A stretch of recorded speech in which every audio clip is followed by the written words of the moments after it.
So now you can use the manual mode. You can go outside right now, if it were a little bit brighter, and you would be able to use the Sunny 16 rule and set all of these values on your camera by yourself without needing to use any of these other modes that help you dictate, or that help, or rather, I mean, it depends on how you want to say it. Some people say it helps you, some people say it dictates for you how the camera is taking the photo, and it really depends on how you're looking at it. Now, just to give you an idea, so let's say you are outside and it's nighttime and it's full moon, and that is generally about, I have notes here, 18 to 19 stops darker than the Sunny 16 rule. So rather than doing this, if you kept the ISO the same and the aperture the same, 18 to 19 stops slower is actually a shutter speed of, any guesses? No. Any other guesses? Longer. It's about 50 minutes long. So this is just another way of solidifying that one stop it's quite a bit of a change. So 18 to 19 stops doesn't sound like a lot, but all of a sudden our 1/100th of a second has turned to a 50-minute exposure to properly expose that particular photograph. So talking about the moon. Now, this has been actually a bit of an interesting debate for a long time, are the theories that the moon landings were faked. And there's a variety of reasons, ranging from, it could be plausible to downright, ridiculous. But one of the things that I think is particularly enticing to us as budding photographers is the fact that people claim that the exposure on these is wrong. And specifically what they're referencing is that if they are on the moon and taking a picture, because there's no atmosphere on the moon, or at least it's very, very, very, very little, then we should be able to see stars in the background. But this becomes actually a question of exposure and doesn't actually have anything to do with the atmosphere at all. So you can imagine that I mentioned something about the Sunny 16 rule just in the last slide, where I said if you're outside and it's a bright sunny day, you have to have settings like this, which means that if we bump down the aperture a few stops, we could increase the shutter speed, and you would notice that it's a very, very fast shutter speed at pretty reasonable sensitivity and aperture value. So even if we go down 3 stops, for example, so we have, rather than f16, we go down to f11, f8, f5.6, and we increase the shutter speed by 3 stops. That means we go to 200, 400, 1/800th of a second at ISO 100 and an aperture of f5.6. You can imagine that if you're outside at night and you try to take a picture of the stars with those settings, you're not going to get a damn thing. It's going to be so black that you're not going to see anything.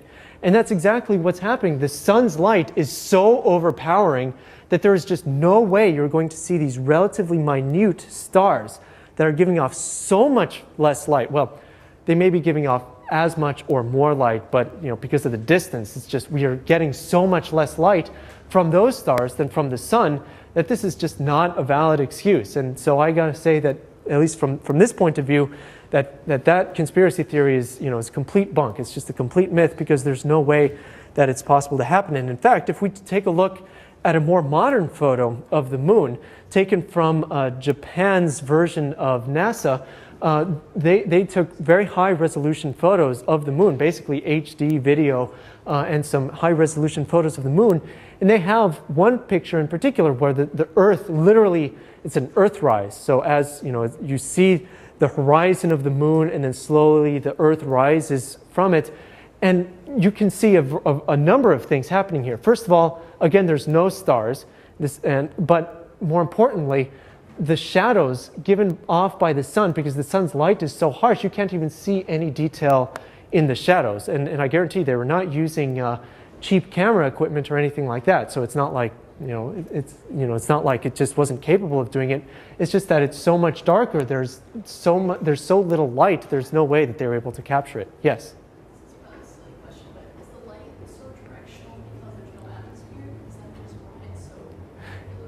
Yes, the reason that it's so directional is because there's no atmosphere, so it's not being scattered in atmospheric particles. So right now, if we go outside where there's still a little bit of sun, but it's mostly down, all the light is being scattered around in the atmosphere and reflecting off a number of things. And so it becomes a lot softer for us, especially in the very early morning or in the late evening.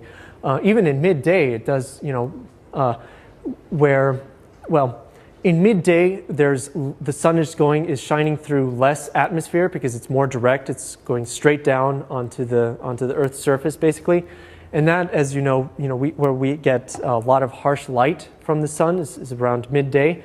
It's just because there's not as much opportunity for it to scatter. So this is very much an exaggeration of that, where since there's no atmosphere here, the light is really just direct, and there's very few places for it to reflect. So sure, maybe some of the light is being reflected off some of the crater edges and to the rest of the crater, but it's very minimal compared to the amount of light that's just being placed from the sun. And in fact, so this is from JAXA, so Japan's Aeronautical, I forget now exactly what it stands for, but like I said, Japan's version of NASA. But if you go to this website, they have a video basically of the Earth rising over the moon, and it's incredible. So I got to say, the first few seconds is a little boring because you're just sort of just waiting for it's not like the Earth rises immediately. It takes a little bit of time, but it is actually really neat to see another point of view, just as an Earthrise, something that we've never seen. We've seen sunrise plenty of times, and we've seen, unless you're a night owl like me, you may not have seen it ever, or you've probably seen plenty of moonrises as well, but you probably have never seen an Earthrise. Okay, so exposure, this is one of those things where you have to be able to get it right, or you have to be able to control it in order to control the end result of your photographs. And as we talked about before, there's a variety of things that can go wrong when you are trying to take an exposure, when you're trying to take a photograph. And so we alluded to them earlier when we said that you can overexpose an image by 1 stop, 2 stop, many even more stops than that. So you can get typical overexposure problems such as this, where you can be trying to take a photo of a difficult situation, something like this, where you have maybe a photo of the inside of a cave, but you also have sort of direct sunlight bearing down on certain aspects of the image. And that sunlight, and this is very similar to what had just happened in that moon photo, that sunlight that's being shown on this specific area is so much brighter than the light that is inside of the cave, whether it's being emanated from a light inside of the cave or just being reflected around the atmosphere or even from the rocks, that you're going to get a problem like this. So I had a choice when taking this photo, even though I may not have known it at the time, was that I could either take the photo so that this detail over here and up top is preserved at the expense of losing the detail here to shadow, or I could have taken the photo like this and completely lost some of the detail in those very bright areas along the right side. And so this may seem like an impossible situation, but I said that we basically have a variety of ways that we can change some settings. So is there anything that I could do here to try to take a better photo without exposing or without overexposing or underexposing too much of this particular photo? Fill flash, yes. So I mentioned along with those 3 settings, one of the things that's most important is light.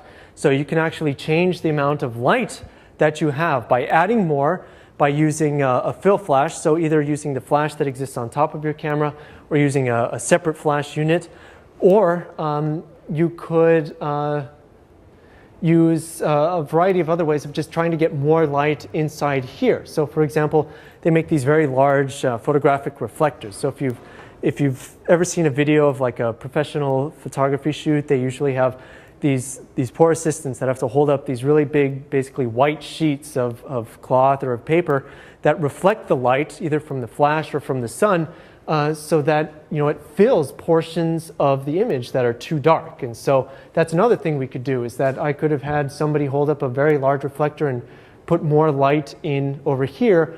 Or even these same reflectors can be used to remove a bit of light as well. So it might even be easier than trying to reflect additional light into the cave would be to have someone stand at the top and just hold something that would shade the whole region, so that now all of the light is much more uniform, so that I have fewer of these harsh, these hot spots, these harsh portions of light, and just a much more uniform amount of light that exists. Now there is even another method that you could do as well, and this is called bracketing. So just about every camera that's worth its salt can perform some sort of bracketing, and or you can even do this manually. And the whole point of this is that you take 3, maybe 5 exposures at different settings. So I could take one exposure where pretty much everything is underexposed except for these rocks where I can see all of the detail very well. Then I can take another exposure that's sort of like this, maybe a little bit brighter than that previous one, and so I'm starting to overexpose this region, but now I'm starting to see more of the underexposed regions from the first photo.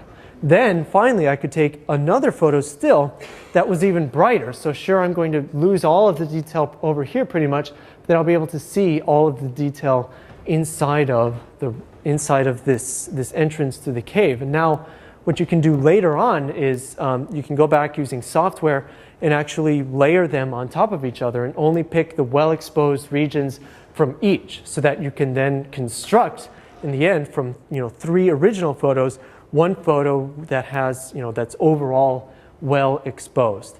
And we will talk about how to do this in the future, and using more than 3 or 5 brackets. Some people will go crazy and use a dozen or so photos of, from a bracket like this, and it's called a high dynamic range shot, because now you're increasing the amount of visible light, or what we can see here is the dynamic range of the photo. So here this is too bright for the dynamic range, and within the cave it's too dark, but by extending it in this way, we can actually in software increase the dynamic range. And this is a very good technique and very useful, and a lot of people have used it to very good success. But I think in general what's easiest is to be able to try to modify the light at the scene if possible. So it's just easier to hold up a reflector and block some of that light, or use some fill flash and take one photo whose exposure is correct the first time,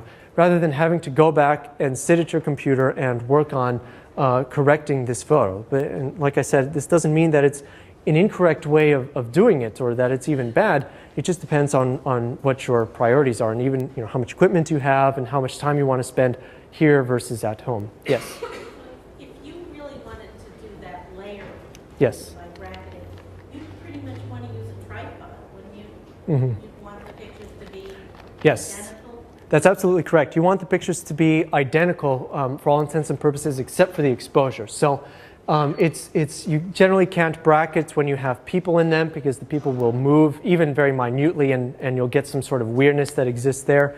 You really can't handhold the camera and to be able to take a bracketed exposure, because you will move the camera very, very slightly, and it's going to be a problem to try to layer that. You'll have not only a slight movement, so maybe it's even just a few pixels off, but if you tilt the camera a little bit, it's geometrically different. You get some geometrical distortion, and that is even harder to correct, and so it just becomes quite a hassle. So if you're going to bracket, then yes, you do need at least a tripod to keep it very, very still and make sure that it can take the same photographs. And this is one reason why having the camera do the bracketing for you is generally a good idea, because then you just have to push the button once, and then the camera adjusts the settings and takes the photos 3 times in a row for you, and you don't have to touch the camera, because if you touch the camera and try to fiddle with settings, then almost certainly, unless you have this monstrous tripod, you're going to move the camera just a little bit.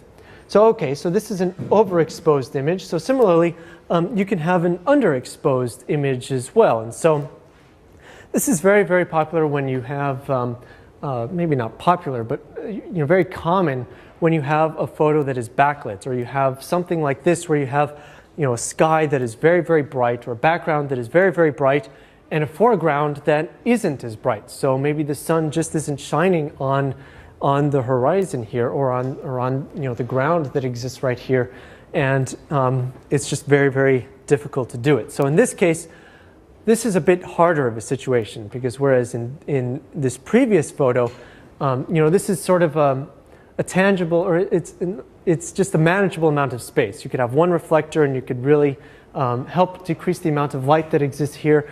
But when you're talking about an entire scene like this, fill flash isn't going to help you very much. It's not going to be enough to illuminate this entire scene, and so you're even more restricted in what you can do. So generally here, your options are pretty much overexposing the sky, or using brackets, or bracketed exposure, or some measure or something like that, because it's going to be a lot more difficult to block out light from the sky, or add light to this entire scene that exists here.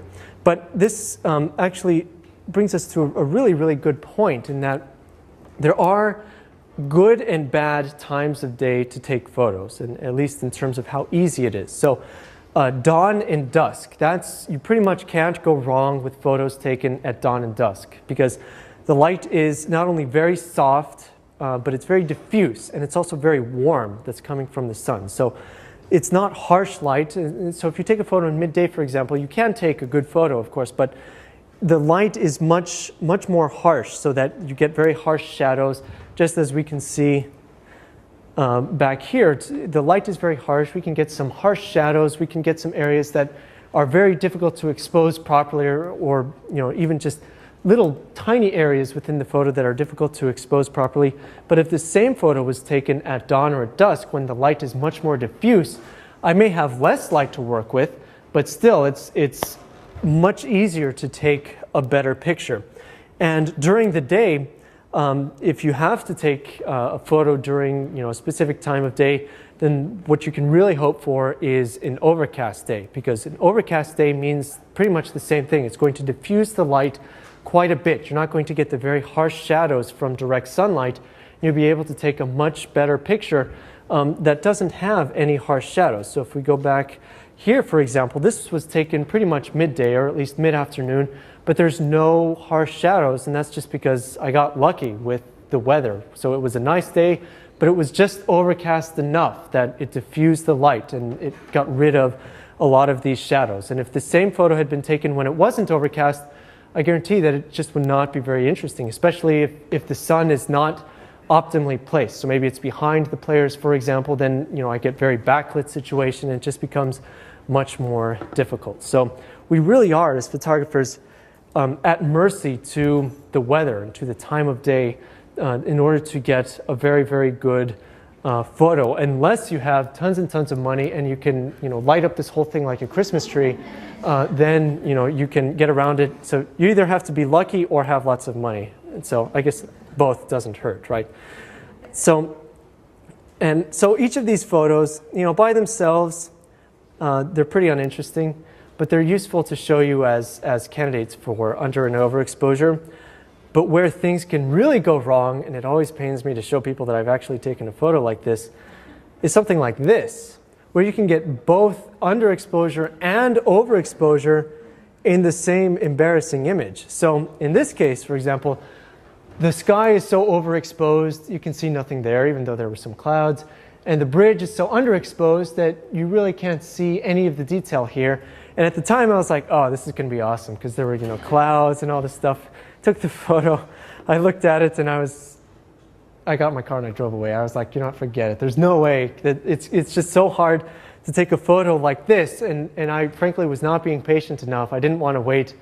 I don't even know. I mean, it looks like the sun is relatively low, but it's probably a few hours before sunset still when you would actually be able to get a pretty decent photo. But in this case, you'd have to do some pretty crazy bracketing. So you'd have to do a lot of brackets in order to try to get well-exposed bridge and well-exposed sky, and then you'd have to stitch it in software later. But the other problem with bracketing is that if you do too wide of a bracket, in other words, if you change the exposure values too much, it's very easy to make it obvious that you've manipulated the image. It's very easy to make it look unnatural and to make the light look sort of crazy. Like, if this photo had turned out well, or if I had manipulated this photo so that it did look passable in terms of the exposure, and I showed it to you, it would likely look unnatural, and you may not know what about it looks unnatural, but we just have this sort of sense because of our experience with seeing the world in general of how things should look.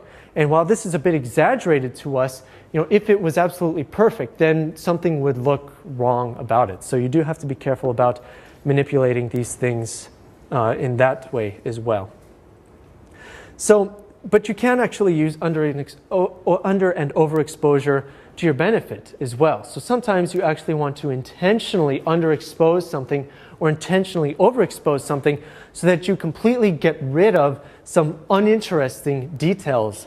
So for example, if you want to take a photo of something with a completely solid background, then what you want to do is completely underexpose it or completely overexpose it so that it really overwhelms. And if you take a look at this photo on a computer screen, and it's more difficult to see here, you'll notice that this actually isn't a perfectly underexposed photo. It's easy to make it in Photoshop, but there's a little bit of light that exists right here that's just outside of the bottle. And this sort of photo is actually not that difficult to take. It might take you some time, but you don't need a lot of equipment. Really, all you need is something to take a picture of, a desk lamp, and some creativity. So in this case, really all you have to do is make your room, or you can make a little corner of your apartment or your home into like some sort of a home studio. And if you just make that room very, very dark, you can use one lamp or maybe two lamps and just shine some light on an object and try to get this sort of result. Especially if you understand, like you do now, these various exposure settings, you'll know that one of the things that you can do to take a photo like this is, well, if I don't have a lot of light, but this subject isn't moving, I can use a very, very long shutter speed, so several seconds, for example. But being that it's a product shot, I don't want it to be very noisy, so I want to decrease the ISO as much as possible.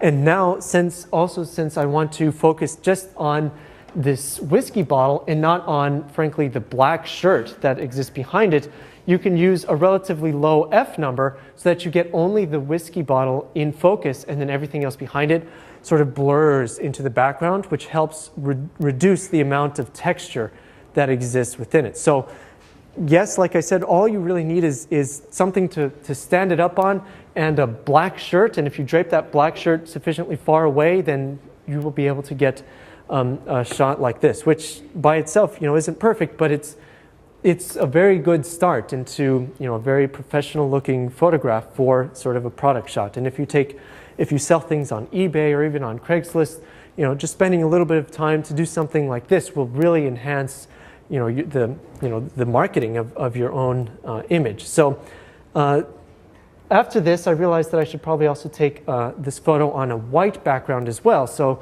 I moved the black shirt and I put a white shirt there instead. And you have to mess with the light a little bit, because in order to overexpose something intentionally, you have to have a lot more light on that than on the subject itself. So whereas in this previous photo, the lamp was positioned very carefully so that it would only illuminate sort of the left side of this whiskey bottle. And by the way, if you use some white sheet of paper, tape it together and make sort of a large poster-sized sheet of paper, you can use that pretty effectively as a reflector. So if you have a lamp shining on this side and then a white piece of paper on this side, you can reflect some of the light back so that you don't get harsh shadows again. You sort of diffuse the light a little bit that way. So now you can also illuminate this side a little bit with having a little bit of emphasis on a particular side for light. But as long as you're careful not to illuminate the shirt itself, then you won't get it in the frame. And you may have to touch it up a little bit in software, but that's probably okay. And in this case, this one is a little bit more difficult because you have to illuminate the white shirt completely. It has to be really, really, really bright when compared to the subject or the object that you're trying to take a photo of in order for it to come out well. And this one was a bit harder because I didn't have enough lamps to make the white shirt look completely white. You could still see like some folds or just some places where the light didn't completely illuminate it. But in this case, it is easier to take a bracketed exposure. I'm not sure that even I did that in this case, but it is one option available to you, is that you could take a bracketed exposure of something like this and reposition the light in the different areas, so that you could, for example, if you put the light behind the shirt and illuminate it from behind, then you're guaranteed to get very backlit scene, and that's one way that you'll be able to really overpower the white of the shirt or the paper that you have compared to the subject itself, then you can completely overpower just a specific portion of that and then just take multiple photos after moving the lamp a certain amount and stitch it back together a little bit later. So these are just some techniques that you can use to really help enhance the look of your own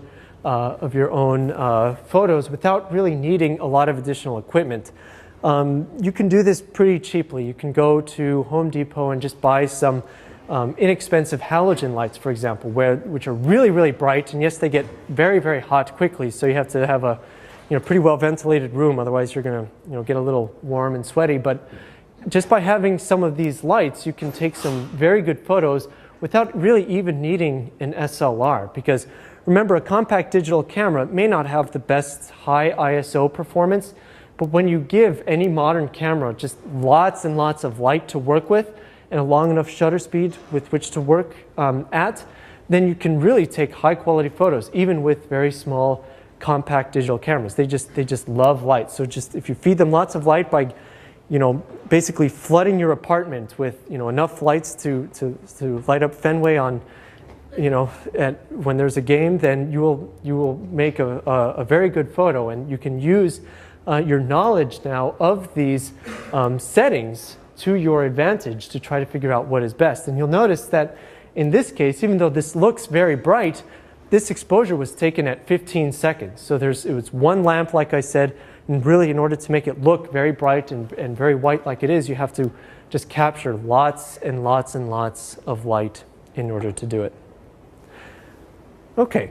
So that's it for today. And next time we're going to talk about metering. So how do your cameras actually figure out how to do this stuff for you?